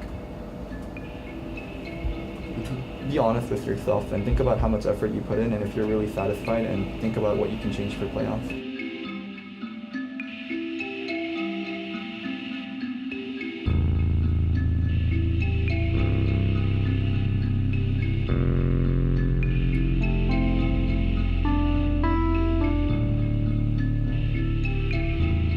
So they know exactly what they want to do, okay? And then we'll be fine. Anything you guys want to add? Fuck shit up. Just because there's some kid down there. Yeah. Oh, biggest thing. I don't care what Reddit says. I don't care what Twitter says. This is not Solo versus KFO. This is not Piglet versus Keith. This is not TLA versus Echo Fox. Froggen versus Clothing Blue, I guess. It's TLA versus Echo Fox, okay? Got me. I didn't think we needed it. The big That's coffee, so be careful. No. One, two, call. What? Bring it on me. TLA up on you. 1, 2, 3, TLA! But Stun follows up. Exhaust looking for first blood. Knockout teleport. Golden Glue gets it. Hard, meanwhile, misses the fat flash. He's going to try to turn it around, but 5 members of Team Liquid Academy participated out. Does not have the Mega Gnar slam. Oh, he drops the wallop late. KFO under the turret is stunned. Solo kills. Solo comes up big there. Oh, that player cam. The flex there from Solo after the play. TLA, they're very confident in this match. The second Drake is secured by Echo Fox. Moon tries to engage the cask, separates them back. Piglet goes in, trying to drop the AoE. Big will be the first to fall. Solo misses the first stun, but finds the second. KFO teleports in, looking for stun in the back line, but cannot find it. As Team Liquid Academy are cleaning this fight up, KFO will get 1 kill in return. Boomerang lands, and the stun follows it up. They have caught him. That is a dead Soraka. And that's just Stun playing really well on that Taric. He didn't even flash on that first one. He got the flash out of Keith, and then the barrel from Moon to separate the Soraka is an interesting choice, because usually you want to get the AD carry back into your team, but he had full confidence that they were going to catch him after the boomerang landed. And Piglet, pops up just in time to get the kill. Now Froggen completes his teleport. So much regret. So much regret. He didn't know! He didn't know! Down. Piglet is running for his life. Does Piglet have the plays? No, he does not. Froggen kills him. Moon is going to be the last person here. There goes the Void Rush, and it is not enough. Nothing to deal with the damage.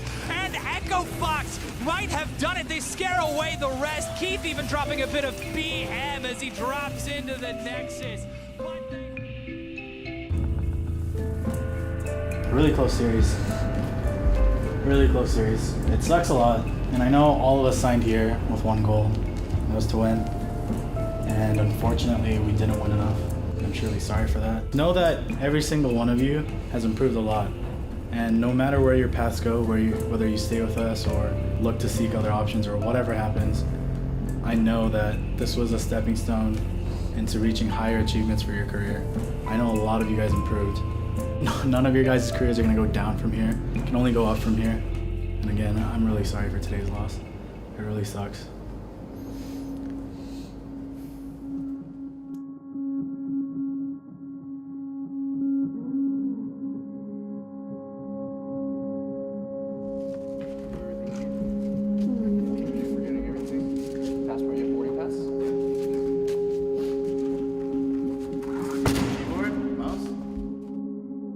If you told me a year ago that Piglet would play in Challenger and enjoy it and want to play in Challenger, I would not believe you. He went from one game away from competing for the finals to playing in Challenger and really enjoying playing the game, having his teammates going for one goal. And I felt like Piglet's development was so much further along in him being a leader and him just being able to trust his teammates and be a full team player. Dave is my friend and Dave is my coach. If I get stressed, like I just talk to him. I need this. So he just try picks. I just want him. I want David. Talk to him. Everything. David doing good.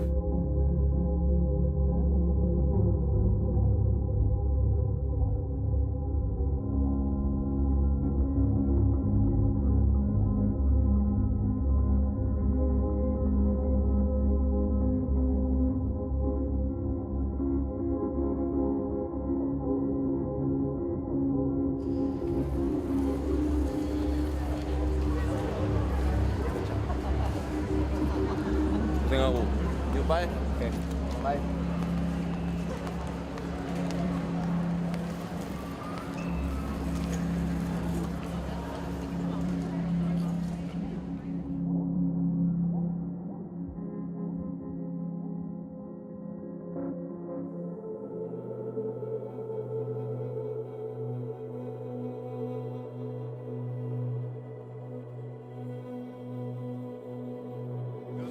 Dardoch goes in, but he gets stopped by Smithy. Hui stuns two in the backline, and Darshan still coming in. Great ult there from Gragas as Hui's getting low. Phoenix does manage to take him down, but he is going to get the counter kill onto Phoenix. CLG still fighting forward. Lolo low. Two-man ulti from Darshan's going to seal the fate of two more members of TL and Fatty. Do not look for a perfect team fight. You guys aren't going to get the perfect team fight. You guys are going to get decent engages, and everyone's going to be on the same page. Dardoch and Sam know what kind of fights they want to look for, and we're just going to follow through on the engages, regardless of if you guys think that it's good or not, okay? The engagers are going to fucking engage, and we're going to follow through on the engage, and we're going to fucking smash them, because they're shit here at team fighting, because they're garbage, okay?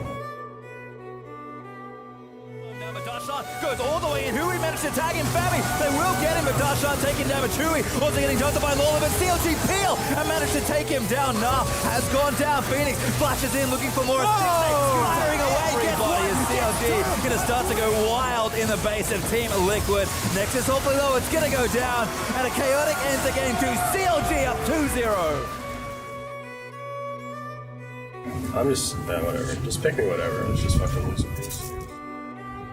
Go off, but there's no orders to follow. Dardoch going back in again. Smithy gonna get tagged, but the rest of CLG's here. Stixay just crits his face off as Suhi gets an ulti out for a bit of burst damage. Jin's caught out. Matt's gonna die. Siva now with a double kill. CLG bursting forward. Phoenix gets the ulti, but Stixay once more. There's the triple kill. Looking to chase it down. Lolo nowhere good to run. Stixay. There's the quadra kill.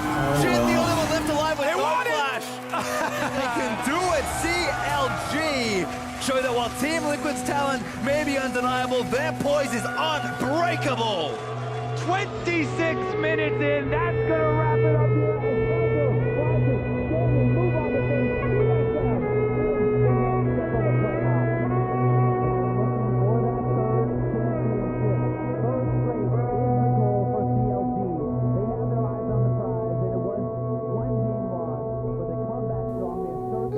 From the last game of the season to the start of the gauntlet, we had about 3.5 weeks in order to prepare for those matches, to give our last kind of shot in order to get into Worlds.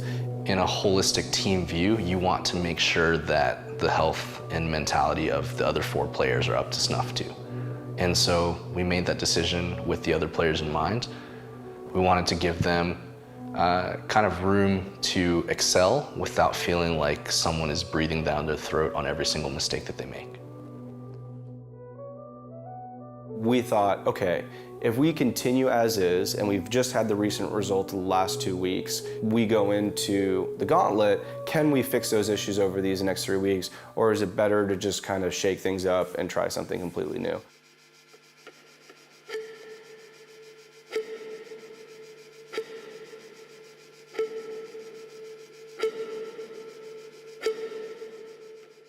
I was just like chilling at my computer, just playing solo queue like back in the old days, I guess. So, and then I just messaged Josh, I saw him online, I'm like, hey, what's up? And he's like, I'm off the team. He just blatantly said that to me, like, wait, you're trolling, right? Because I'm like, used to him just messing around with me, like, of course he has to be trolling, right? I'm like, really, question mark? And he's like, no, I'm really gone this time. I'm like, okay. Yeah, after I went downstairs, he was just like playing solo queue like usual. I'm like, are you leaving tonight? He's like, yeah.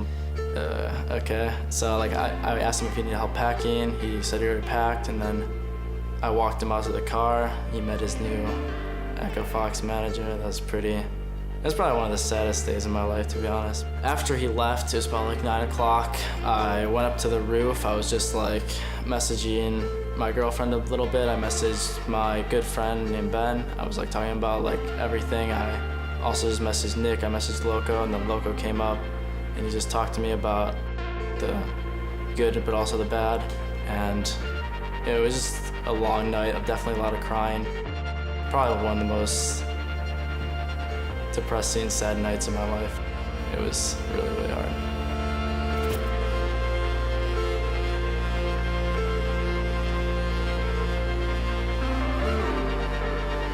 Any offer I get is fortunate. Like, I'm blessed to get it, so I'm gonna take whatever I can get. And at the moment, all I had was Echo Fox, so I instantly went on board and tried to prove that I changed.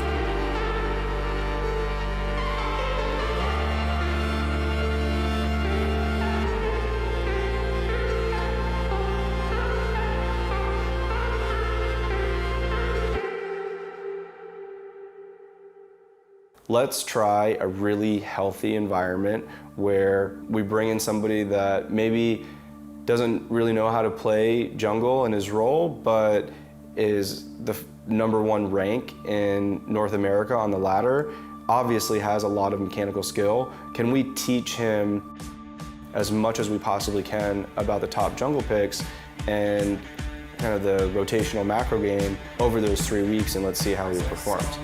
In my head, I thought, probably a pretty good shot. So let's talk to Arc second and find out what his mindset is. It was to just make sure that we had a really productive 3.5 weeks leading into the gauntlet, rather than kind of more of the same issues that were existing between Josh and the coaching staff.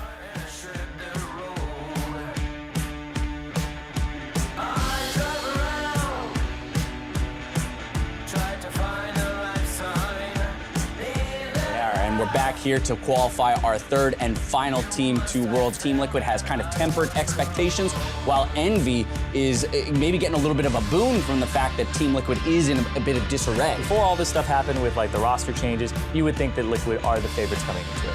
Now, Envy are definitely the favorites coming into it against Liquid, who have a substitute jungler who has never played jungle before professionally in any capacity. I mean, the guy, Arc Second, is #1 on the ladder, but as a mid laner.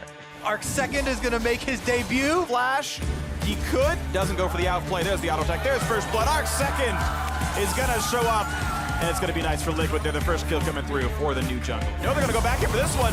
Try to burn him down. E3. Wow, Liquid pulling the trigger. Okay, you got it. Nice. I'm pushing. Nice, good shit. Holy fuck, you're a beast. Yeah, let's start. I think we kill them all, come on. Rek'Sai. Yeah. I'm being ulted. Look here, Silver. Nice, good job. Good job. No, just push. Alright, I'm pretty sure we just won the fucking game. Jin on Dragon. Okay, Phoenix, we can kill Cassidy, okay? Keep going. I'm arguing mid. I'm gonna be in all range in 5. No flash Malzahar. I'm coming to Malz. I can ult. Oh, he's dead. Silver's behind us. Look for Sarah. Just look, Cassidy. He has flash. Let's go. I'm ulting. Cassidy. Sarah, Rek'Sai's on side. Back up. Keep running. I'm on a server. Can't help. Just as soon as he respawns into the chain CC and deja vu, Arc Second's gone as fast as his name implies, and now Phoenix has to run away as his teammates are all dying around him. It's a 5v2 as Envy are gonna look to close out the first game of the series in a pretty incredible comeback win. Seraph playing his 20th champion of the split, the Kassadin. Pretty instrumental in the win as Phoenix running out of HP. A quick trade kill comes in for him. It's really obvious that after like 9 months of work that, your emotions just build up to the last result. No, it's not that. Only that. Just whole game. After early game, they just shut down their mouths. This is the last run we have for Worlds, and it was like the last tournament we had to play for like the end of the season. So even myself, like I had a ton of pent-up emotions built up, and I know Phoenix did. They don't have any plan, and they just, I don't know what. We just playing like fucking normal game. Couldn't control him at the end and just lashed out on the new rookies and also just the team in general because he was frustrated that we couldn't even beat Envy, and like that's pretty disappointing for not only myself but for Liquid Org in general. I think that it's really important that if you see people are shutting down and people aren't talking, you talk to them. You're like, yo guys, we can still win this, we can do this. And then you give them clear objective and clear plans on what they can do to execute if you think people aren't coming up with their own plans. I can see his frustration, it's definitely acceptable, but after my 9 months of like hard work and just ending up getting 3 out, it's definitely like a heartbreaker. If you don't want to be on Sivert, then we can use the last man on Sivert because he's willing to play Irelia into Kennen, and then you can be Jin instead. Would you rather do that? I mean, I can take Sivert too. I mean, which one would you prefer, Phil? I don't really have a preference. Okay. I prefer Jin over Sivert actually. Alright, then let's go with that, okay? Let's get ready to get on stage. And Phoenix, you stay. Phoenix, if you really want to win this series, instead of blaming picks, let's talk about what we can fix. And even if you do think picks are problematic, you can say it in a much more productive way. Yeah, I say fucking picks problem. They just fucking, I just play fucking normal game. With voice chat, with some random guys. They just after early game, they just do nothing. Oh, I do this, I do this. They just doesn't have any plan. They just fucking just shut. They don't know what to do. They just shut down. If they don't know what to do, then we can help them in game. Wait, how I fucking say 5 men? I think saying something simple like, yo guys, I want to get 5 main priority. Can you help? Can you push up mid? Is something really helpful that you could tell them. They just close their mouths. Because I know you're frustrated, and I know they're closing their mouths. Instead of us yelling at them, why aren't you guys talking? Like, you guys can do this really easily. Like, this is so simple. It doesn't really help the problem. But if you can talk to them where it's motivating and tell them what to do and help them talk, I think that would be a better solution than being angry at them.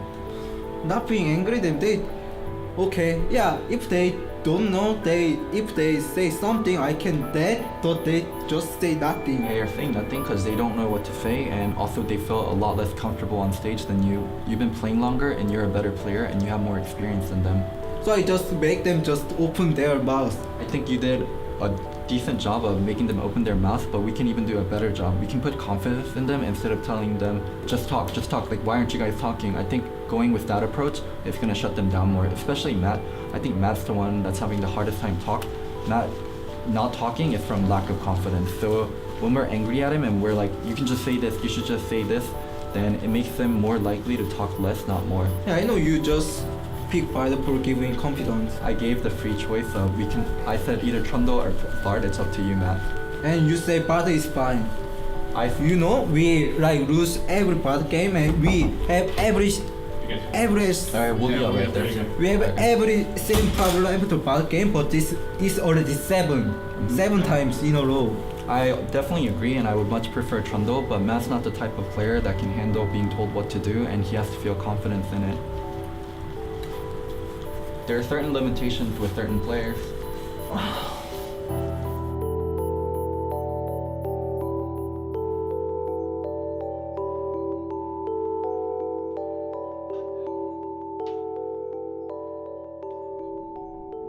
Alright, let's look for something. After Mega goes out, we engage, okay? That's what we're looking for. So they're just gonna get 3 noms. Yeah, and we can't defend. It's hard. We have to wait for Mega. Alright, hopefully we pull a wild turtle. Get a pentakill on Jinx. Oh, I fucking see it. We have Phil Vu, baby. We have sitting in me. Free farm, let's go. Alright, top lane is going to us. I'm gonna go push up bot. They're back here right now. They're just gonna do Dragon. Look for a camp. I can ward Dragon. They might try to kill me if I do this, but I'm gonna go. You're okay. Nice, Wraith camp's up. From the final shot, a curtain call lands in a fuse, but a great stun turns it back around. Still doesn't matter. They blow up the mid laner. The game-winning team fight, the match-winning team fight is here. Oh, red's up. Looks like all their summoners are up. Just gotta look for my Zap does like engage as soon as I can. Oh shit, they're gonna go on me. Oh god. Fighting Frostman, jungle on jungle fight, but it just Nice. Alright, I have Titanium. We see 2 of them in base. We red on Jinx. I'm coming. Alright, wait for Meganar. The same thing. Let's look at Mega Rage, okay? But I don't think we can wait for it. We'll see. Yeah, wait. If we can wait, then we wait. If not, we have to just go with Mega fight. Yeah, flash just watch Mega. Flash in 15. We're we just gotta engage. Oh shit, yeah, we have to go. Oh, Come on. Look, Casio.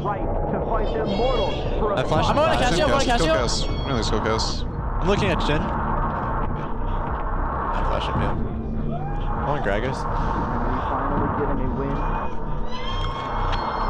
You get him? I'm being slowed. Oh, that's game.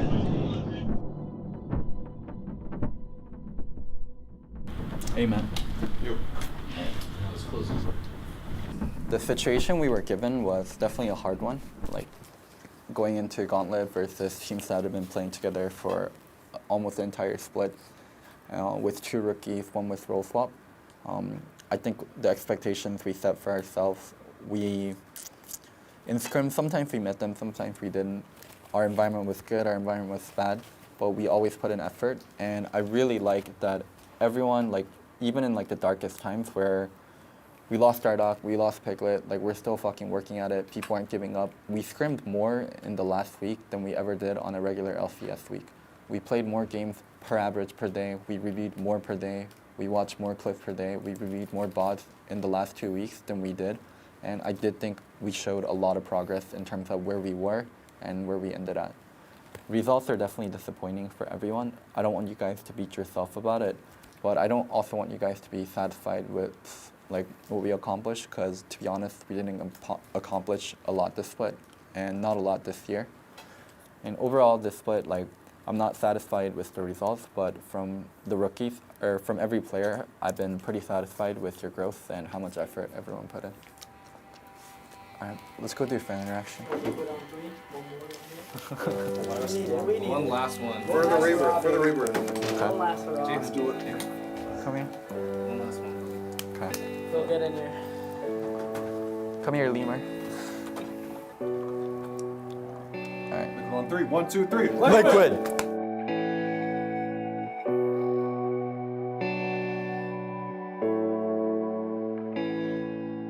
I'm happy with some of the progress I've made in the jungle, but then like as actually a team, like all that matters is winning, and we didn't get to, it would have been great if we could have actually tested how far we came against C9 or Immortals, but so a little disappointed that we didn't get to quite see our growth or quite get where we wanted to be. I'm overall glad that I did get to play with Liquid, but I do wish it went differently and like situations were different. And I just, I can't even imagine like what Team Liquid fans feel because of all the messes that's been happening. And I just want to say like sorry for my performance and hope I can get a chance to prove myself again. Pretty much just learn how to be more involved in like the direction that team has to go in. Like I just need to be more involved. I have to work harder, and that's kind of just the lesson that I get. If you want to have good control over your own destiny, you need to actually give a shit. And I'm doing better than ever, so I'm like really glad, and I respect the organization a lot, and they've done a lot for me, so I can't really say anything bad about them. They've done more than good for me, so. My first moment is when Piglet going to LA. I should say I'm retired too, because I feel like no hope anymore. So that will be changes something. I don't know, I just want to play with who can be raining and who can be talk and who can be practicing. Yeah, that's all.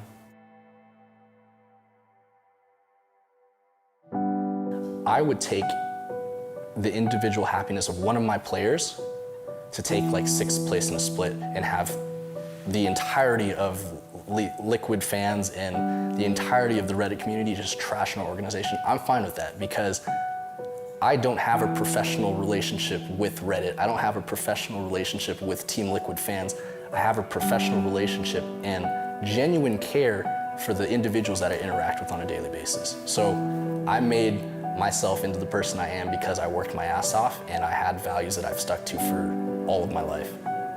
We came to agreement on how much we'll be spending, how much structure is going to be implemented, how many resources are going to be poured into our LCS team's performance, and we are all very excited about that. The biggest thing will be that they're going to do everything that they can on the management side, and we're going to do everything that we can to perform.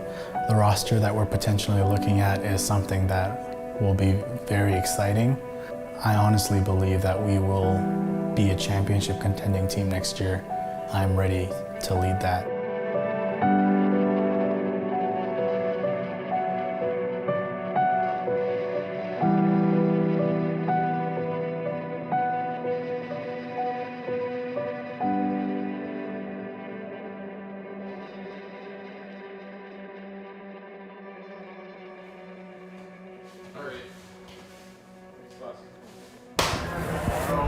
What's up, dude? Can you play me? 1, 2, 3. Go ahead and pop the button. Just be, That's my champ. That's my champ.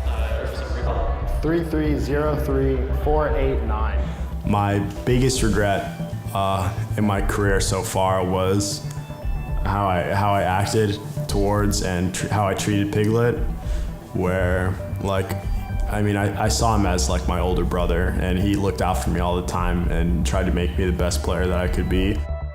I tried extremely hard to get him to his first NA finals and tried to make him an NALCS champion like he always wanted to, no matter how bittersweet it would have been if he finally got his goal and he would have left after NALCS champion and went off to play in Korea or whatever. Like, I wanted that for him. And it's an awful feeling because everyone depicts us as enemies, and I really want nothing more than to prove them all wrong and to be his friend again and to be his teammate again and help him win. And yeah, it just feels awful because I feel like I let him down, I let the org down by mistreating him after I made promises to change my ways and be more respectful of him and Loco.